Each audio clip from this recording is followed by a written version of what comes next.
kami Tuhan mau mendengarkan kebenaran firman-Mu, agar firman-Mu ini tidak lalu dengan sia-sia, tapi boleh makan tempat di dalam hati kami semua. Itu boleh menjadi satu kekuatan bagi kami. Itu boleh jadi satu senjata yang ampuh di dalam kehidupan kami, dalam kami mempertahankan Engkau semasih Engkau berikan kesempatan kami hidup di dunia ini, agar di dalamnya Tuhan kami boleh capai kemenangan-kemenangan yang ada, kemenangan-kemenangan yang ada di dunia ini, istimewa kemenangan yang kekal yang Tuhan sudah siapkan bagi kami yang percaya kepada-Mu Tuhan. Terima kasih Tuhan, terpujilah akan nama-Mu. Ini yang menjadi doa dan sembahyang kami kepada-Mu. Kami terlalu yakin segala penghalang-penghalang Tuhan sudah singkirkan di tempat ini, terlebih dalam hati dan pikiran kami. Dalamnya Tuhan kami ada kebebasan untuk mendengar kebenaran firman-Mu. Urapi hamba-Mu dalam menyampaikan kebenaran firman-Mu, agar semua terjadi bukan kehendak hamba-Mu, tapi kehendak-Mu yang jadi. Nama Tuhan dimuliakan. Haleluya, haleluya. Dengan iman semua kita katakan amin. Puji Tuhan. Shalom semua. Wah, puji Tuhan. Saudara yang kasih dalam Tuhan kita Yesus Kristus, kita boleh berada kembali, boleh beribadah saat ini. Kenapa? Karena kita masih berada sampai pada saat ini. Ini kemurahan Tuhan. Semua orang yang percaya kepada Tuhan setiap langkah hidup, mereka selalu mengatakan bahwa ini kemurahan Tuhan. Baik pendapatan hidup kita, berkat kita bilang ini kemurahan Tuhan. Baik yang kita belum mendapat berkat dari Tuhan, kita mengucap syukur, sebab apa yang Tuhan buat itu baik. Amin saudara. Apa yang Tuhan buat itu baik. Kita bersyukur, sebab ada kalanya Tuhan menguji kita. Kalau kita buat, Dia menguji dengan tantangan-tantangan yang ada. Kalau kita itu sudah kuat, kalau kita sudah kuat, saudara sekalian, kita mengalami tantangan yang ada, kita sudah perhatikan. Sama kalau kita di laut, biasanya kalau orang yang tak biasa di laut baru bawa bahasa dingin, dia so takut.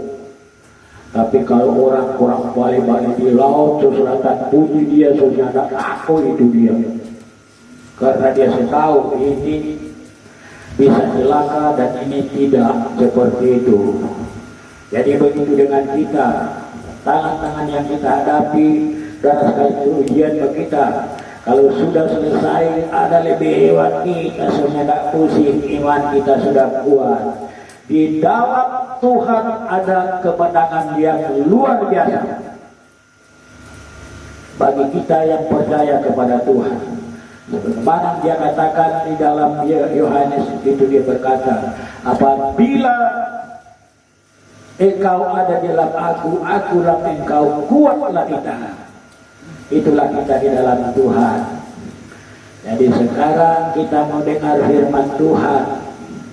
Firman Tuhan ini menguatkan kita melihat situasi dunia yang ada ini. Saudara sekalian, kalau tanpa firman Tuhan, kita rasa bahwa apa yang kita membuat itu sebagus itu, sebenar itu. Tapi kalau kita tahu dengan kebenaran firman Tuhan, berarti kalau kita berbuat apa, kita tahu, oh Tuhan ini sudah salah. Ampun Tuhan, oh ini yang benar, ini yang diperintahkan Tuhan. Sebab kalau kita lemah, iblis senang. Kalau kita kuat, di dalam Tuhan, iblis sakit hati, Tuhan senang. Jadi seperti itu. Jadi saudara yang kekasih dalam Tuhan kita Yesus Kristus, mari kita datang pada kebenaran firman Tuhan. Firman Tuhan yang saya akan sampaikan hari ini, saya akan khotbah hari ini, khotbah yang luar biasa. Mazmur 25 ayat 8.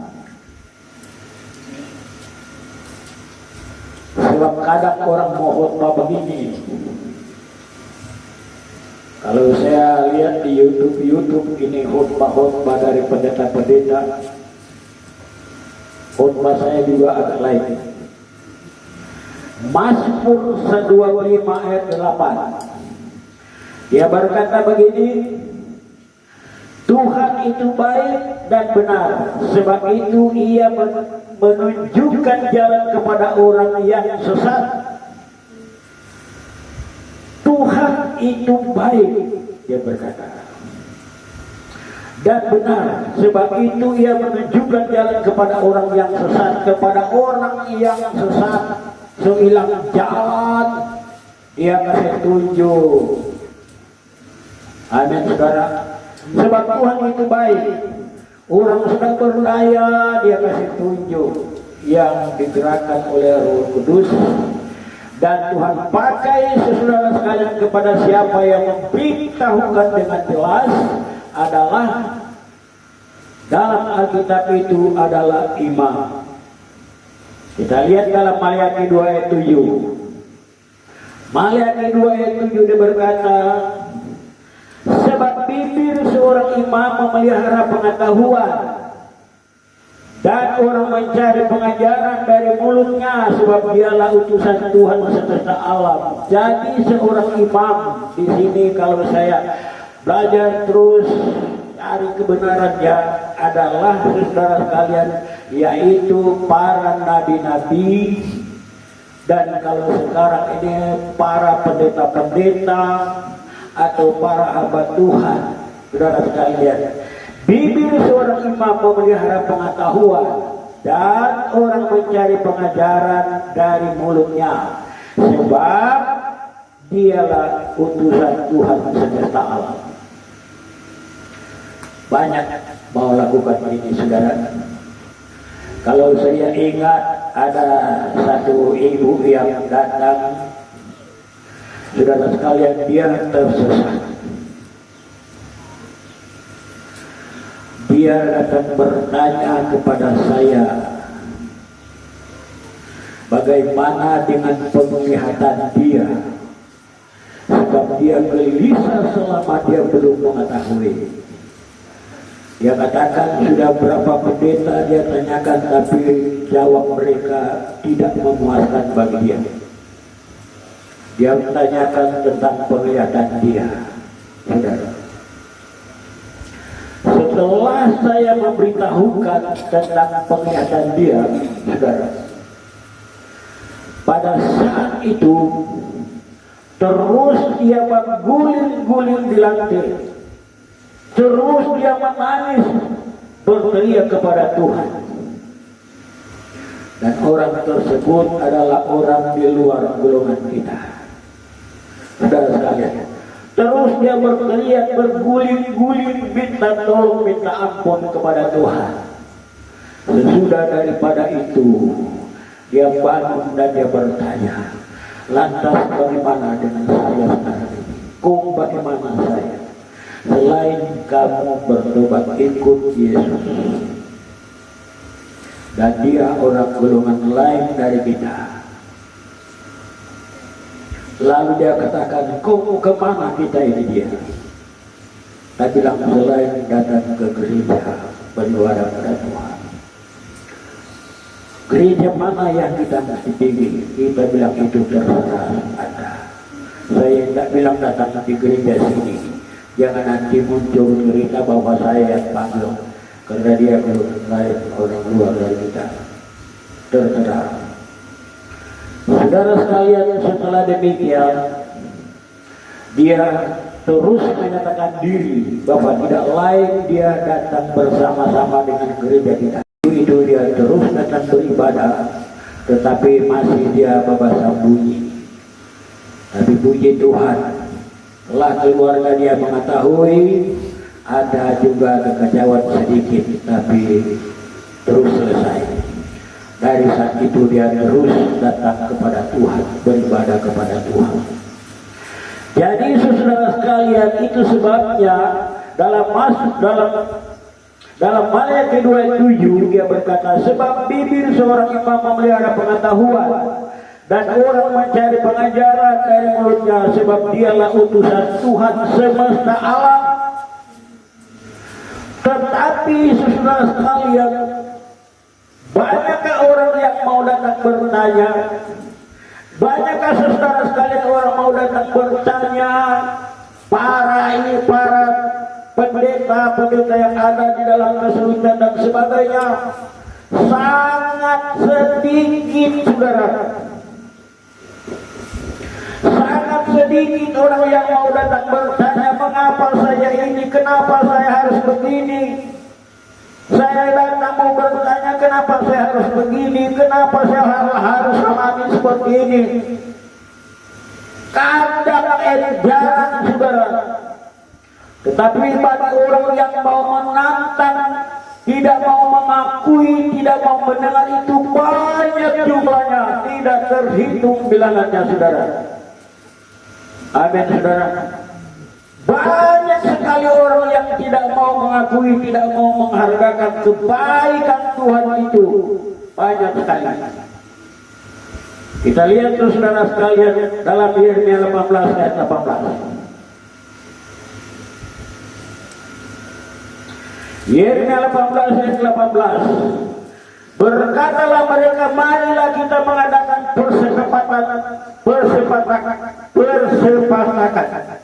terhadap Yeremia, sebab imam tidak akan kehabisan pengajaran, orang bijaksana tidak akan kehabisan nasihat, dan nabi tidak akan kehabisan firman. Marilah kita memukul dia dengan bahasanya sendiri, dan jangan memperhatikan setiap perkataannya. Ini orang-orangnya saudara. Jumlah orang ini banyak saudara. Mari kita memukul dia dengan bahasanya.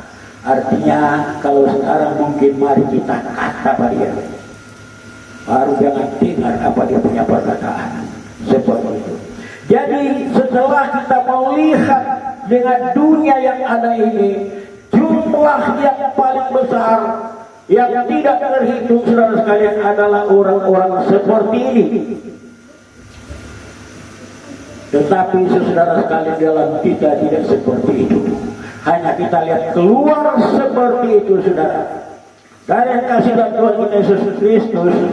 Tetapi di dalam Pengkhotbah 11 ayat 9, dia perintahkan terus apa mau engkau. Dia suruh buatlah apa mau engkau. Pengkhotbah 11 ayat 9 dia berkata, bersukarilah hai pemuda dalam kemudaanmu, biarlah hatimu bersuka pada masa mudamu, dan turunlah keinginan hatimu dan pandangan matamu, tetapi ketahuilah bahwa karena segala hal ini Allah akan membawa engkau ke pengadilan. Jadi Pengkhotbah katakan dalam ayat 11 ayat 9, pergi jo, bikin jo nganape mau, semasih ngana masih muda, bikin jo nganape mau. Apakah kau bikin saja, biarlah hatimu suka pada masa mudamu, dan turunlah keinginan hatimu, pandangan matamu. Dia katakan bikin jo, saudara. Tetapi terakhir dia berkata, segala hal ini Allah akan membawa engkau ke pengadilan. Jadi Tuhan tidak biarkan, saudara. Dia akan memperlihatkan kuasanya. Setelah kita melihat Yesaya 5 ayat 11, celakalah mereka yang bangun pagi-pagi dan terus mencari minuman keras dan duduk-duduk sampai malam hari, sedang badannya dihangatkan anggur. Mulai terjadi, itulah kemauan mereka. Sehingga itu Yesaya berkata, Nabi Yesaya berkata dalam ayat 11, celakalah mereka yang bangun pagi-pagi dan terus mencari minuman keras dan duduk-duduk sampai malam hari sedang badannya dihangatkan anggur. Wah. Jadi setelah kita melihat situasi dunia yang ada ini, semua terjadi, semua Alkitab sudah bicara. Yakni kita lihat Amsal 23 ayat 30. Yakni mereka yang duduk dengan anggur sampai jauh malam, mereka yang datang mengecap anggur campuran bah, lebih hebat itu. Sudah jauh malam orang duduk minum, kemudian orang mulai campur DP bir, DP Coca-Cola, DP cap tikus dan sebagainya, campur sama situ. Lebih hebat itu dia sekarang. Lebih hebat. Yesaya 28:8 dia berkata, sesungguh segala meja penuh dengan bunta, kotoran sehingga tidak ada tempat yang bersih lagi. Itulah orang-orang yang selalu melakukan minuman keras itu seperti itu. Saudara, saya ulang baca Yesaya 28:8, sungguh segala meja penuh dengan bunta, kotoran sehingga tidak ada tempat yang bersih lagi. Alkitab sudah bicara. Betul-betul sebelum terjadi Alkitab sudah bicara. Tuhan sudah mengetahui semua.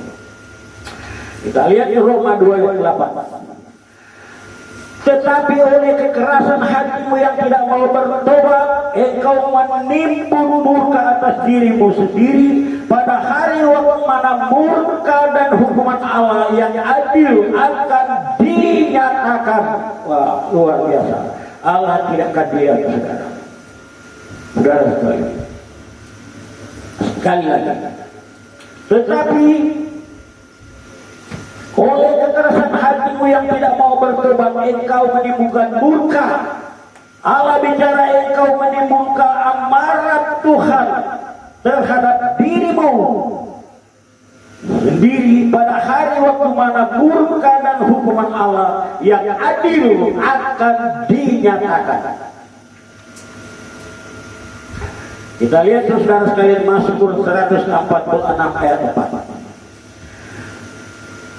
Mazmur 146 ayat 4. Apabila nyawanya melayang, ia kembali ke tanah, pada hari itu juga lenyaplah maksud-maksudnya. Jadi apabila Tuhan angkat dia nyawa itu melayang, lenyap semua itu, apa yang dia pikirkan, dia perbuatan itu selenyap, saudara sekalian, dan tubuhnya telah menjadi abu tanah. Saudara yang kasih dalam Tuhan kita Yesus Kristus, ini perintah, ini pesan-pesan Tuhan bagi kita. Pengkhotbah 12 ayat 7. Dan debu kembali menjadi tanah seperti semula, dan roh kembali kepada Allah yang mengaruniakannya. Jadi saudara sekalian berkata di sini, dan debu kembali menjadi tanah, tubuh kita menjadi tanah seperti semula, daripada hidup kita ini adalah tanah, dan roh kembali kepada Allah karena roh itu Allah punya. Saudara sekalian, semua manusia yang mati itu rohnya kembali kepada Allah. Tidak pilih dia golongan apa, siapa dia, yang penting manusia, roh Allah itu kembali kepada Allah yang mengaruniakannya. Jadi saudara sekalian, semua sudah tidak berada, roh kembali kepada Allah. Tubuh kita ini menjadi tanah, dan jiwa kita yang mempertanggungjawab semua yang kita lakukan di dunia ini. Itu sebabnya saudara sekalian, banyak para pimpinan berkata, Tuhan selamatkan jiwanya. Itu kurang hiburan, tapi itu sudah di tangan Tuhan. Saudara sekalian, jiwa mempertanggungjawabkan segala apa yang dia perbuat, saudara. Lalu saudara sekalian, kita lihat dalam Amsal 5 ayat yang kelima. Amsal 5 ayat yang kelima. kakinya turun menuju maut, langkahnya menuju dunia orang mati. Itu orang seperti itu. Kakinya turun menuju maut, DP kaki turun menuju maut, DP langkah menuju dunia orang mati. Amsal 7 ayat 23. Rumahnya adalah jalan ke dunia orang mati yang menurun ke ruangan-ruangan maut. Jadi saudara sekalian, dunia adalah jalan ke orang mati yang menurun ke ruangan-ruangan maut. Jadi turun ke ruangan-ruangan maut. Itulah orang yang tidak mentaati kepada Tuhan. Kita lihat Yesaya 14 ayat 11. Ke dunia orang mati sudah diturunkan kemegahanmu dan bunyi gambus-gambusmu. Jadi setelah dia berada dalam penderitaan itu, dia berkata sini, ke dunia orang mati sudah diturunkan kemegahanmu dan bunyi gambus-gambusmu. Tuhan kasih lihat. So ini Tuhan apa kesenangan. So ini Tuhan apa kemegahan. Santai siang dan malam, hibur siang dan malam tentang dunia ini. Tuhan kasih lihat. Ke dunia orang mati dia sudah kasih turun ini Tuhan apa kemegahan. Bunyi gambus-gambus. Dia bilang bunyi gambus-gambus. Kalau sekarang bunyi kibur-kibur, bas mulai goyang. Tuhan kasih lihat. Saudara sekalian, tetapi yang Tuhan sudah siapkan untuk membinasakan dia, menyiksakan dia, dia berkata di sini, ulat-ulat dibentangkan sebagai lapis tidur. Jadi ulat-ulat Tuhan sudah siapkan jadi DP tempat tidur untuk menyiksakan dia punya kehidupan, dan cacing-cacing sebagai selimutmu. Jadi cacing-cacing jadi DP kain batutu, DP selimut, DP tempat tidur itu saudara sekalian, ulat-ulat yang sudah disiapkan oleh Tuhan untuk